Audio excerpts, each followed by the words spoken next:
நடிகர் தனுஷின் நீண்ட நாள் கனவு தான் தன் பெற்றோர் மற்றும் மகன்களுடன் வசிக்கும் வகையில் வீடு கட்ட வேண்டும் என்பதுதான். கடந்த ஆண்டு சென்னை போயஸ் கார்டனில் புதிய வீடு கட்டி குடியேறினார். தனுஷ் மற்றும் அவரது பெற்றோரின் இல்ல திருவிழாவின் புகைப்படங்கள் அப்போது வெளியானது. அதில் தனுஷ் நீல நிற பட்டு குர்தா மற்றும் வெள்ளை பைஜாமா அணிந்திருந்தார். அந்த வீட்டை அவர் தனது பெற்றோருக்கு பரிசாக அளித்ததாக கூறப்படுகிறது.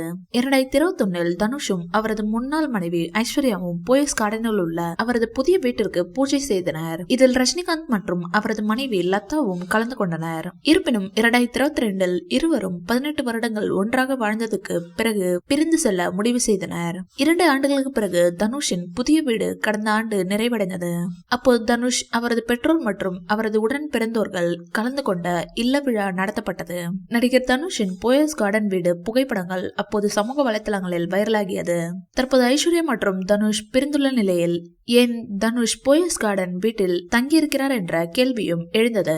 நேற்று நடந்த ராயன் பட ஆடியோ வெளியீட்டு விழாவில் பேசிய தனுஷ் இதற்கான பதிலை அளித்துள்ளார். நடிகர் தனுஷ் பேசிய போது, போயஸ் கார்டனில் நான் வீடு கட்டியது இவ்வளவு பெரிய சர்ச்சையாகும் என்று தெரிந்திருந்தால் நான் இந்த வீட்டை நிஜமாகவே கட்டியிருக்க மாட்டேன். நான் யாருடைய ரசிகன் என்பது உங்கள் அனைவருக்கும் தெரிந்த விஷயம்தான். நான் ரஜினி சாரின் மிகப்பெரிய ரசிகன். ரஜினிகாந்த் சாரின் வீடு போயஸ் கார்டனில் இருக்கிறது.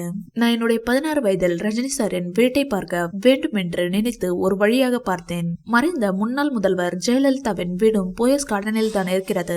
இப்படிப்பட்ட போயஸ் கார்டனில் நானும் வீடு கட்ட வேண்டும் என்பது என்னுடைய ஆசையாக இருந்தது. அப்போது இருந்த 16 வயது வெங்கடேஷ் பிரபுவுக்கு இந்த தனுஷ் கொடுத்த பரிசுதான் போயஸ் கார்டனில் நான் கட்டிய வீடு.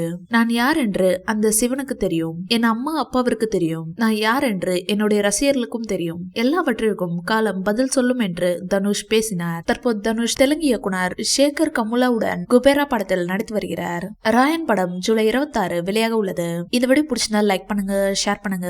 மேலும் ரஜினி சார் பற்றிய தகவல்களுக்கு எங்க சேனலை சப்ஸ்கிரைப் பண்ணுங்க.